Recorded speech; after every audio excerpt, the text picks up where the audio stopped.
But ಎಲ್ಲ neat and ಕ್ಲೀನಾಗಿ ಆಯಿತು.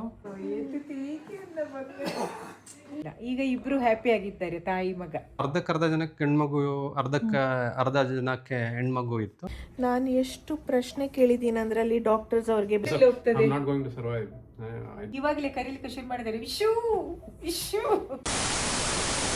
ಹಲೋ ಹಾಯ್ ನಮಸ್ಕಾರ ಎಲ್ರಿಗೂ, ನಾನು ನಿಮ್ಮ ಪ್ರೀತಿಯ Veekshitha and welcome to the channel. ಪಾಪುನ ಫಸ್ಟ್ ಟೈಮ್ ನೋಡಿರುವಂಥ ಕ್ಷಣ ಇದು.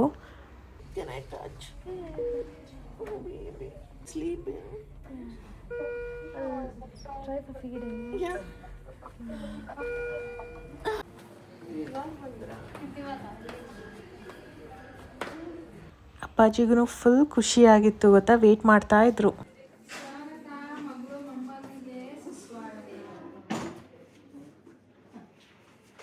ಮನೆಯವರೆಲ್ಲ ನನಗಿಂತ ಮುಂಚೆ ಪಾಪುನ ನೋಡಾಗಿತ್ತು. ದೀಪು ಅವರು ನೋಡಿದ್ರು, ಬಟ್ ನಾನು ಅಬ್ಸರ್ವೇಷನ್ ರೂಮಿಗೆ ಬಂದಾಗ್ಲೇ ಫಸ್ಟ್ ಟೈಮ್ ಪಾಪುನ ನೋಡಿ ಇವಾಗ ವಾರ್ಡಿಗೆ ಶಿಫ್ಟ್ ಆಗಿದ್ದೀನಿ.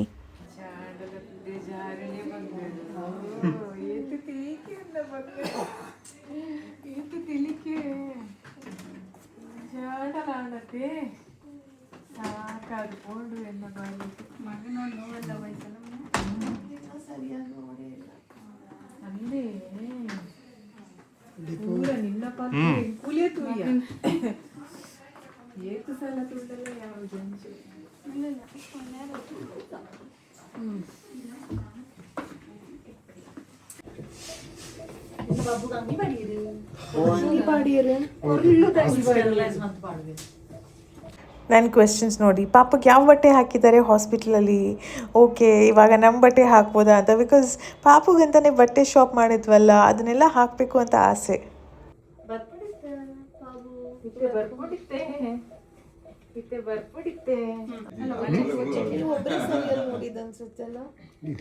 ಎಲ್ಲರೂ ನೋಡಿದ್ರು. ಇವಾಗೆಲ್ಲ ನಾವು ಪಾಪು ಹತ್ರನೇ ಇದ್ದಿದ್ದು. ಈಗ ಮುಖ ಸೆಟ್ ಅದಿಟ್ಟ ಜಾಗ ಒಳ್ಳೆ ಇತ್ತು ಪಾಪುನು, ಅಲ್ಲ ಅಣ್ಣ? ಜಾಗನು ಒಳ್ಳೆ ಇತ್ತು, ಎಲ್ಲರಿಗೆ ಹೋಗಿ ಹೋಗಿ ನೋಡಿದಷ್ಟು ಸಾಕು. ಪೂಜೆಗೆ ಜಸ್ಟ್ ಬಿಕಾಸ್ ಕುಡಂಜಿ ಬಾಲೆ ಇತ್ತು ಜಿ ಅಂಚದ್ ನಮ್ಮನ್ ಬಿಡೋದಿಲ್ಲ. ಕುಡಂಜಿ ಬಾಲೆ ಪದಿದ್ದೇನ ಗುಡ್ಪೂಜೆ ಕನ್ನಡಿ ಮಾತ್ರ ತುಂಬ. ಮನೆಯವರೆಲ್ಲ ಒಂದು 10 ಗಂಟೆ ತನಕ ಇದ್ರು, ಆಮೇಲೆ ಮನೆಗೆ ಹೊರಟ್ರು. ಸೊ ಇವಾಗಿರೋ ದೀಪು, ಅಮ್ಮ, ನಾನು. ಪಾಪು ಹೆಂಗಾಯ್ತು ಡೆಲಿವರಿ ಎಲ್ಲ? ಡೆಲಿವರಿ ಸಖತ್ತಾಗಿ ಅಂದರೆ ನಾವು ಸಿಸೇರಿಯನ್ ಮಾಡಿದ್ರು, ಬಟ್ ಎಲ್ಲ ನೀಟ್ ಆ್ಯಂಡ್ ಕ್ಲೀನಾಗಿ ಆಯಿತು. ಮಗು ಹುಟ್ಟಿದ ತಕ್ಷಣ ಅಳ್ತು, ಎಲ್ಲ ಫುಲ್ ಹೆಲ್ದಿ ಆಗಿದೆ, ಫುಲ್ ಆ್ಯಕ್ಟಿವ್ ಆಗಿದೆ. ನೋಡೋಕೆ ಸೌಂಡ್ ಬರ್ತಾ ಇದೆ. ಸೌಂಡ್ ಜೋರಿದ್ಯಾ? ಲಿಪ್ಪುನು issue. You happy? Full happy. ಏನು ಅನ್ಸಂಡು? ತುಂಬ ಕಷ್ಟ ಅನಿಸಿತ್ತು ಸ್ಟಾರ್ಟಿಂಗಲ್ಲಿ, ಕಡೆಗೆ ಒಳ್ಳೆ ರಿಸಲ್ಟ್ ಸಿಕ್ಕಿತ್ತು. ಸ್ವಲ್ಪ ನನ್ನ ಮಗಳು ನೋವು ತಿಂದ್ಲು, ಪರವಾಗಿಲ್ಲ. ಈಗ ಇಬ್ರು ಹ್ಯಾಪಿ ಆಗಿದ್ದಾರೆ, ತಾಯಿ ಮಗ. ಖುಷಿಯಾಗಿದ್ದೇವೆ, ನಾವೆಲ್ಲರೂ ಖುಷಿಯಾಗಿದ್ದೇವೆ. ಆಗ ನನ್ನ ಕಪ್ಪು ಕಪ್ಪು ಕಾಣ್ತಿದ್ಲು, ಈಗ ನೋಡಿ ಬೆಳ್ಳ ಕಾಣ್ತಾಳೆ ಅಲ್ವಾ? ನೋವು ತಿನ್ನುವಾಗ ಕಪ್ಪಾಗಿದ್ಲು.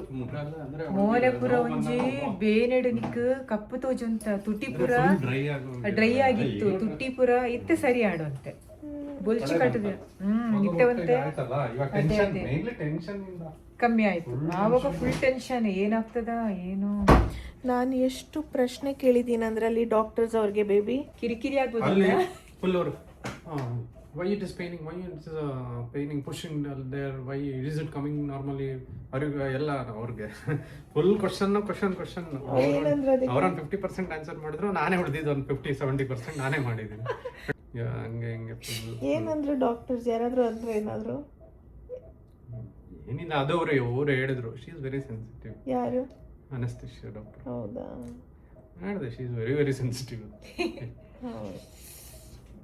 ತುಂಬಾ ಟೆನ್ಷನ್. ಬೇಬಿ ಆರಾಮನ, ನನಗಿಲ್ಲಿ ಜೀವ ಹೋದಂಗೆ ಆಗ್ತಿದೆ. ಅಯ್ಯೋ, ನನ್ನನ್ನು ಯಾಕೆ ಅನ್ಕೊಂಡಿದ್ದೇನು ನಾರ್ಮಲ್ ಆಗ್ಬೋದು ಅಂತ ಅನ್ಕೊಂಡಿದ್ದಲ್ವಾ? ಅದು ಅಲ್ಲ ಇದು ಅಲ್ಲ ಆಯ್ತಲ್ಲ, ಟೆನ್ಷನ್ ಆಯ್ತಾ ಅವ್ರಿಗೆ? ನಾರ್ಮಲ್ ಅಲ್ಲ, ಎಲ್ಲ ನಾವು ಅನ್ಕೊಂಡಂಗೆ ಆಗಲ್ಲ. ಹೆಲ್ದಿ ಆಗಿದೆಯಲ್ಲ, ತಾಯಿ ಮಗು ಇಬ್ರು ಹೆಲ್ದಿ ಆಗಿದ್ದಾರೆ, ಅದು ಇಂಪಾರ್ಟೆಂಟ್. ಸೊ ಎಲ್ಲ ನಾವು ಅನ್ಕೊಂಡಿದ್ ತರ ಪರ್ಫೆಕ್ಟ್ ಆಗಿ ನಾರ್ಮಲ್ ಆಗಬೇಕು, ಅದೆಲ್ಲ ಆಗಲ್ಲ. ನಿನಗೆ ಗೊತ್ತಾಣ ತಪ್ಪೇತು ಗಲೀಜಿಂದು ಅದ? ನನಗೆ ಅದಲ್ಲ ತೂತುಜಿ, ನನಗೆ ಗೊತ್ತಿಲ್ಲ. ಬ್ಲಡ್ ಎಲ್ಲ ಹೋಗಿದ್ದಂಗೆಲ್ಲ ನೀರು ಬ್ಲಡ್ ಬಣ್ಣದ ಮಿಕ್ಸ್ ಪೂರ ನೀರು ಬೋಪಿ ಮೆಣಪೆನೆ ಹಾಕಿ ತರತೆ ನೀರು ಗರಿ ಉಂಟು. ಶೋ ದೇವ್ರೇ. ಇದೆ ಪಾಪು ವಾಯ್ಸ್ ಜೋರಿದ್ಯಾ? ನೋಡಿ ಇಲ್ಲಿ ಕೇಳತ್ತೆ. ಸಾಮಾನ್ಯವಾಗಿ ಎಲ್ಲ ಪಾಪದ್ ಕೇಳುತ್ತಲ್ಲ ಮತ್ತೆ ಇಜ್ಜಿ ಅಂಕುಲು ಕೆಬಿ ಕೊರ್ತಿಜೆ ಬೇತೆ ಕನ್ನ ಆಡ ಒಂದೇ ತೊತ್ತೆ ಸೌಂಡ್ ಉಂಡು ನಿಕುಲ್ ಮತ್ತೆ ಇಂಚೆ ಸೌಂಡ್ ಬಂದಿಜೆ ಮುಂದೆ ನೀವೆಲ್ಲ ಈ ತರ ಸೌಂಡ್ ಮಾಡ್ಲಿಲ್ಲ, ಸುಮ್ನೆ ಮಲಗಿದ್ದೀರಿ. ಇದು ಇವಾಗಲೇ ಕರೀಲಿಕ್ಕೆ ಶುರು ಮಾಡಿದ್ದಾರೆ, ವಿಶು ವಿಶು. ಕೊನೆಗೂ ಆಯ್ತು, ಪುನರ್ಜನ್ಮ ನನ್ನ ಮಗಳದು ಬಂತು ಅಲ್ಲ ದೀಪು? ಪುನರ್ಜನ್ಮ ಅಂತಲೇ ಹೇಳ್ಬೇಕಲ್ವಾ? ಗೊತ್ತಿತ್ತು ಒಂದಿನ ಅಂತೂ ಫುಲ್ ಕಷ್ಟ ಇರುತ್ತೆ. ಕಷ್ಟ ನಿಜ. ನಾರ್ಮಲ್ ಆಗಿದ್ರೆ ಇನ್ನ ತುಂಬಾ ಕಷ್ಟ ಇತ್ತು. ಕಷ್ಟ ಇತ್ತು. ಇಲ್ಲ, ಇವಳು ನೋವು ಕೊಡ್ತಿರ್ಲಿಲ್ಲ ದೀಪು, ಖಂಡಿತ ಕೊಡ್ತಿರ್ಲಿಲ್ಲ. BP ಎಲ್ಲ ಡೌನ್ ಆಗ್ತಿತ್ತೇನೋ ಇವಳು ಮಾಡೋ ಅವಸ್ಥೆ. ಅದೇ ನಾರ್ಮಲ್ ಅಂದ್ರೆ ತುಂಬಾ ಕಷ್ಟ ಆಗ್ತಿತ್ತು. ಯಾಕಂದ್ರೆ ಅವಳಿಗೆ ಪೇನ್ ತಡ್ಕೊಂಡು. ನಮ್ದೆಲ್ಲ ಪೇನ್ ಕೇಳಿದ್ರೆ ದೀಪು ನಾನು ಆವಾಗೆಲ್ಲ ಹೇಳಲಿಲ್ಲ, ಇವಾಗ ಹೇಳ್ತೀನಿ ನೋಡಿ. ರಾತ್ರಿ ನಂಗೆ 12 ಗಂಟೆ ಶುರುವಾಗಿದ್ದು ಬೆಳಿಗ್ಗೆ 5:30 ತನಕ ಈ ತರ ಪೇನ್ ಅಲ್ಲ, ಕಂಟಿನ್ಯೂಸ್ ಪೇನ್. ಅಯ್ಯೋ ಪುಷ್ ಪುಷ್ ಅಂತ ಹೇಳ್ತಾರೆ, ಎಲ್ಲಿ ಪುಷ್, ಅದು ಬರ್ಬೇಕಲ್ಲ. ನಿತಿನ್ದ್ರಲ್ಲಿ ತುಂಬಾ ಕಷ್ಟ ಆಗಿದೆ, ಇವಳದ್ರಲ್ಲಿ ಕಷ್ಟ ಆಗ್ಲಿಲ್ಲ. ಸೆಕೆಂಡ್ ಬೇಬಿ ಅವಳದು 2.5, ಅವಳದು 3.5. ಅದೇ ಅದೇ 9:30 ಆಗಿತ್ತು ಪಾಪುನ ನನ್ನ ಹತ್ರ ಕರ್ಕೊಂಡು ಬರಬೇಕಾದ್ರೆ. ಆಮೇಲಿಂದ finally it is like my moment ಅಂತ ಅನ್ನಿಸ್ತು. ನನ್ನ ಪಾಪು ನನ್ನ ಹತ್ರನೇ, ಒಟ್ಟಿಗೆ ಅಮ್ಮ ಮಗು ಇಬ್ರು.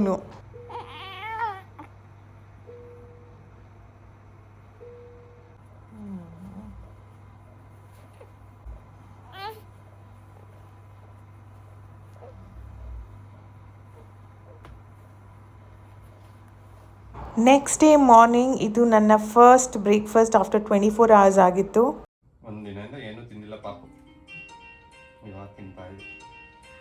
ಎಷ್ಟು 24 hours ಜಾಸ್ತಿ ಆಯ್ತಲ್ಲ. ನೆನ್ನೆ ಬೆಳಗ್ಗೆ ಒಂಚೂರು ಲಿಕ್ವಿಡ್ ತಗೊಂಡಿದ್ದಷ್ಟೇ, ಅದನ್ನು ಕುಡ್ದಿಲ್ಲ. ಸೂಪು ತುಂಬಾ ಸುಸ್ತಾಯ್ತು. ಬರ್ರಿ ನಿದ್ದೆ ಇಲ್ಲ, ಊಟ ಇಲ್ಲ, ಒಂದಿನ ಫುಲ್ 24 hours. ಯಾರಿಗೂ ನಿದ್ದೆ ಇಲ್ಲ, ಟೆನ್ಷನ್ ಜಾಸ್ತಿ.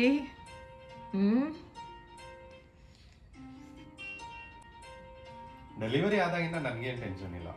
ಕರೆಕ್ಟ್, ನಿನ್ನೆಯಿಂದ ಹೆಲ್ದಿ ಇದೆ, ಬೇಬಿನೂ ಹೆಲ್ದಿ ಇದ್ದಾಳೆ ಅಂತ ನಂಗೆ 100% ಗ್ಯಾರಂಟಿ ಇತ್ತು. ಅದೇ ಕರೆಕ್ಟ್. ಡೆಲಿವರಿ ಆದ್ಮೇಲಿಂದ ಫುಲ್ ನಾರ್ಮಲ್ ಮಗು ಅಂದ ತಕ್ಷಣ ನಂಗೇನ್ ಫುಲ್ ಖುಷಿ ಅಲ್ವಾ?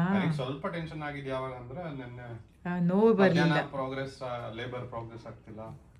ಅಂದ್ರೆ ಏನು ಕಾನ್ಫಿಡೆಂಟ್ ಇತ್ತು ಸಿಸೇರಿಯನ್ ಆಗಿ ಹೆಲ್ದಿ ಬರುತ್ತೆ ಅಂತ, ಬಟ್ ಸುಮ್ಮನೆ ಡಿಲೇ ಆಗಬಾರ್ದು ಮಗು ಒಳಗಡೆ. ಜಾಸ್ತಿ ಏನು ಟೆನ್ಷನ್ ಆಗಿಲ್ಲ, ಬಟ್ ನಂಗೆ ಕಾನ್ಫಿಡೆನ್ಸ್ ಇತ್ತು 100% ಹೆಲ್ದಿನೇ ಬರುತ್ತೆ. ಇದಾಗಿತ್ತು ನನ್ನ ರಿಯಲ್ ಬರ್ತ್ ಸ್ಟೋರಿ. ಬಟ್ ಮನೆಗೆ ಹೋಗಿದ್ದು ಎಷ್ಟು ದಿನ ಆದಮೇಲೆ ಏನೆಲ್ಲ ನೆಕ್ಸ್ಟ್ ಪ್ರೊಸೀಜರ್ಸ್ ಆಯಿತು, ಬಿಕಾಸ್ ಮಾಮ್ಸ್ ಟು ಬಿ ಅವ್ರಿಗೆ ತುಂಬ ಹೆಲ್ಪ್ ಆಗುತ್ತೆ ಅಲ್ವಾ. ಆ್ಯಂಡ್ ನನ್ನ ರಿಯಲ್ ಎಕ್ಸ್ಪೀರಿಯನ್ಸ್ನ ನಿಮ್ಮ ಜೊತೆ ಶೇರ್ ಮಾಡಿದ್ದೀನಿ. I hope it was helpful. ನೋಡಿದ್ರಲ್ವ ಫ್ಯಾಮಿಲಿ ಎಲ್ಲ ಹೆಂಗೆ ರಿಯಾಕ್ಟ್ ಮಾಡಿದ್ರು ಅಂತ. ದೇ ವೇ ಸೋ ಹ್ಯಾಪಿ ಆಯಿತಾ. ಸೊ ನಾನು ಬಂದಿದ್ದ ತಕ್ಷಣ ನಾನು ಇನ್ನೂ ಬರ್ತಾ ಇದ್ದೀನಿ, ಹಿಂಗೆ ನನ್ನ ಕರ್ಕೊಬರ್ತಾ ಇದ್ದಾರೆ, ಅಪ್ಪಾಜಿ ಹಿಂಗೆ ಮಾಡಿದ್ರು, ಮಾಮನು ಬಂದರು, ಸೂಪರ್ ಗಂಡು ಮಗು ಕೊಟ್ಟಿದ್ಯಾ ಅಂತೆಲ್ಲ ಹೇಳಿದ್ರು. ಬಟ್ ಅವ್ರಿಗೆಲ್ಲ ಆಸೆ ಇತ್ತು ಗಂಡು ಮಗು ಬೇಕು ಅಂತ, ಬಟ್ ಅದು ನಮ್ಮ ಕೈಲಿಲ್ಲ. ನಮಗಂತೂ ಗೊತ್ತಿಲ್ಲ ಗಂಡ ಹೆಣ್ಣ ಏನಾಗುತ್ತೆ ಅಂತಲ್ವಾ. ಎರಡಿದ್ರೂ ವಿ ವರ್ ಹ್ಯಾಪಿ, ಯಾವುದಾದ್ರೂ ಸರಿ ಅಂತ. ಗಂಡು ಮಗುನೂ ಆಗಿದೆ ಅದಕ್ಕೆ ಇವ್ರಿಗೆ ಹ್ಯಾಪಿ ಆಗಿದ್ದಾರೆ ಅನ್ನೋ ದಟ್ ಇಸ್ ಫಾಲ್ಸ್ ಆಗುತ್ತೆ ಅಲ್ವಾ. ಯಾವ ಮಗು ಬಂದರೂ ಖುಷಿ ಇದ್ರು, ಬಟ್ ಕೆಲವ್ರಿಗೆ ನಮ್ಮನೇಲೂ ಆದರೂ ಅರ್ಧ ಜನಕ್ಕೆ ಗಂಡ್ಮಗು, ಅರ್ಧ ಜನಕ್ಕೆ ಹೆಣ್ಮಗು ಇತ್ತು. ಬಟ್ ಮಗು ಹುಟ್ಟಿದ ಮೇಲೆ ನನಗೇನು ಡಿಫ್ರೆನ್ಸ್ ಅನಿಸಿಲ್ಲ. ಅಂದರೆ ಗಂಡು ಮಗು ಹೆಣ್ಮಗುನೇ ಬೇಕು ಆ ಥರ ಏನು ಅನಿಸಿಲ್ಲ. ಮಗು ಹೆಲ್ದಿ ಇದೆ, ತಾಯಿ ಮಗು ಇಬ್ಬರು ಹೆಲ್ದಿ ಇದ್ದಾರೆ, ಅಷ್ಟೇ ಸಾಕು. ಮಗು ಇನ್ನು ಏನಾದರೂ ಆಗಲಿ, ಯಾವುದಾದ್ರೂ ಓಕೆ. Correct, true. ಆ ಮೊಮೆಂಟ್ಗೆ ಏನೂ ಅನಿಸಲ್ಲ. ಬಟ್ ಡೆಫಿನೆಟ್ ಆಗಿ ಕೆಲವೊಂದು ಫ್ಯಾಮಿಲೀಸಲ್ಲಿ ಅದು ಇರುತ್ತೆ, ನಮಗೆ ಗಂಡು ಮಗುನೇ ಬೇಕು ಅಥವಾ ನಮಗೆ ಹೆಣ್ಣು ಮಗುನೇ ಬೇಕು ಅಂತ. ಬಟ್ ನೆನಪಿರಲಿ, it is not in our control. ಎಲ್ಲ ಗಾಡ್ ಗಿಫ್ಟೆಡ್ ನಮಗೆ. ಸೊ ಹಾಗಾಗಿ ಏನೇ ಇದ್ರೂ ನಾವು ಆ್ಯಕ್ಸೆಪ್ಟ್ ಮಾಡಬೇಕಾಗತ್ತೆ. ಎಂಡ್ ಆಫ್ ದ ಡೇ ನಾನು ಹೆಲ್ದಿ ಆಗಿದ್ದೀನಾ, ಪಾಪು ಹೆಲ್ದಿ ಆಗಿದೆಯಾ, ಅದು ತುಂಬಾ ಇಂಪಾರ್ಟೆಂಟ್ ಆಗುತ್ತೆ ಅಲ್ವಾ. ಸೊ ಫ್ಯಾಮಿಲಿ ರಿಯಾಕ್ಷನ್ ನಾನು ನಿಮ್ಮ ಜೊತೆನೇ ಕೂತು ನೋಡಿದ್ದು, ಬಿಕಾಸ್ ನನಗೂ ಗೊತ್ತಿಲ್ಲ ಅಲ್ವಾ ಯಾರ್ಯಾರು ಹೆಂಗೆ ರಿಯಾಕ್ಟ್ ಮಾಡಿದ್ದಾರೆ, ಯಾರ್ಯಾರಿಗೆ ಏನು ಇಮೋಷನ್ಸ್ ಆಯಿತು ಆ ಮೂಮೆಂಟಲ್ಲಿ ಅಂತ. ಎಲ್ಲರೂ ಕೂತಿದ್ರಂತೆ, ಎಲ್ಲರೂ ಬೇಗನೆ ಬಂದಿದ್ರಂತೆ. ನಿಮಗೆ ಗೊತ್ತಿತ್ತ ಫ್ಯಾಮಿಲಿಯವರೆಲ್ಲ ಯಾವಾಗ ಬಂದಿದ್ದು ಅಂತ? ನಾನು ಇಲ್ಲ, ಅದು ಮುಂಚೆ ಸಿಸೇರಿಯನ್ ಕರ್ಕೊಂಡು ಹೋಗಕ್ಕೆ ಮುಂಚೆ ನಂಗೆ ಗೊತ್ತಿತ್ತಲ್ಲ, ಅವಾಗ ಹೇಳಿದೆ 7 ಗಂಟೆ ಅಷ್ಟರಲ್ಲಿ ಬನ್ನಿ ಅಂತ. ಸೊ ಅವ್ರು ಬಂದಿದ್ದಾರೆ ಅವಾಗ. ಆಮೇಲೆ ಅವ್ರು ಬಂದಿದ್ದೆಲ್ಲ ನಂಗೆ ಗೊತ್ತಿಲ್ಲ, ಎಷ್ಟು ಗಂಟೆಗೆ ಬಂದರು ಏನು ಗೊತ್ತಿಲ್ಲ. ನಾನು ನಿನ್ನ ಜೊತೆನೇ ಇದ್ದೆ. OT ಆಯಿತು, ಆಪ್ರೇಷನ್ ಥಿಯೇಟ್ರಿಂದ ಆಮೇಲೆ ಪೋಸ್ಟ್ ಆಪ್ ರೂಮಿಗೆ ಶಿಫ್ಟ್ ಮಾಡಿದ್ರು. ಆಮೇಲೆ ಅಲ್ಲ, ನನಗೆ ಕಾಲ್ ಬರ್ತೈತೆ ಆ್ಯಕ್ಚುಲಿ. ನನ್ನ ಮೊಬೈಲ್ ಸೈಲೆಂಟಲ್ಲಿ ಇರಲಿಲ್ಲ. ಬಟ್ ಆದರೆ ಅದು ಏನಾಗಿದೆ ಅಂದರೆ ನನ್ನ ಪ್ಯಾಂಟ್ ಒಳಗಡೆ ಇತ್ತು, ಅದ್ರ ಮೇಲೆ ಹಾಸ್ಪಿಟಲ್ ಪ್ಯಾಂಟ್ ಹಾಕಿದ್ದೆ. ನಂಗೆ ತೆಗಿಯೋಕ್ಕೂ ಹೋಗ್ತಿಲ್ಲ, ಬಂದಿದ್ದೆಲ್ಲ ಕಟ್ ಮಾಡ್ತಿದ್ದೆ. ಸೊ ಬಂದು ಫೋನ್ ಮಾಡ್ತಾ ಇರ್ತಾರೆ ಏನಾಗ್ತಿದೆ ಅಂತ ಅಂದ್ಕೊಂಡೆ. ಆಮೇಲೆ ಪೋಸ್ಟ್ ಆಫ್ ರೂಮ್ಗೆ ಹೋದ್ಮೇಲೆ ಆಮೇಲೆ ತೆಗೆದು ನೋಡಿದ್ರೆ ಮೊಬೈಲ್ದು ತುಂಬ ಕಾಲ್ ಬಂದಿದೆ. ಆಮೇಲೆ ಫೋನ್ ಮಾಡಿದ್ನಲ್ಲ, ಫೋನ್ ಮಾಡಿದ್ಮೇಲೆ ಆಮೇಲೆ ಹೇಳಿದ್ರು ನೋಡಿದ್ವಿ ಮಗು, ತುಂಬ ಖುಷಿ ಆಯಿತು ಹೌದಾ ಅಂತ ಹೇಳಿದ್ದು. ಅವಾಗಲೇ ನಂಗೂ ಗೊತ್ತಿದ್ದು. ನೈಸ್. ನೀವು ಫೋನಲ್ಲೇ ಮಾತಾಡಿ? ಫೋನಲ್ಲೇ, ಅದೇ ನಿಂಗೆ ಅವಾಗ ಆಮೇಲೆ ನಿನಗೆ ಫೋನ್ ಮಾಡಿಸ್ನಲ್ಲ ಅವಾಗಲೇ. ನನಗೆ ಫೋನ್, ನಾನು ಮಾತಾಡಿದೆ. ಕರೆ ಅವಾಗ ಫ್ಯಾಮಿಲಿ ಅವ್ರು ಅವಾಗಲೂ ಹೇಳ್ತಾ ಇದ್ರು ಮಗು ತುಂಬ ಕ್ಯೂಟ್ ಆಗಿದೆ ಅಂತೆಲ್ಲ. ನಾನು ಹೌದಾ, ಓಕೆ, ನನಗೆ ರಿಯಲೈಸ್ ಆಗ್ತಾ ಇಲ್ಲ. ಆ ಮೊಮೆಂಟ್ನ ಎಂಜಾಯ್ ಮಾಡ್ಬೇಕು. ನನಗಿನ್ನ ಕೆಲವೊಂದು ಮೊಮೆಂಟ್ಸ್ ಹಾಗೆ ಬರ್ತಾ ಇರುತ್ತೆ ಮೈಂಡಲ್ಲಿ, ಬಿಕಾಸ್ ಅನ್ಫರ್ಗೆಟೇಬಲ್ ಡೇ ಅಲ್ವಾ. ಹಿಂಗಿತ್ತು ನಮ್ಮ ಸ್ಟೋರಿ. ಆ್ಯಂಡ್ ತುಂಬ ಖುಷಿ ಅಲ್ಲಿದ್ದಂಥ ದಿನ ನಮ್ಮದು. ವೆರಿ ಪ್ರೆಷಸ್ ಮೊಮೆಂಟ್ ಅಂತ ಹೇಳ್ತೀವಲ್ಲ. ಸೊ ಐ ಹೋಪ್ ನಿಮಗೂ ಇಷ್ಟ ಆಗಿದೆ ಈ ವಿಡಿಯೋ ನೋಡಿ. ಇಷ್ಟವಾದಲ್ಲಿ hit like, share and subscribe. ಪ್ರೀತಿ ಸದಾ ಹೀಗೆ ಇಲ್ಲಿ ನಿಮ್ಮ ಕನ್ನಡತಿಯನ್ನು ಸದಾ ಪ್ರೋತ್ಸಾಹಿಸಿ. Lots of love.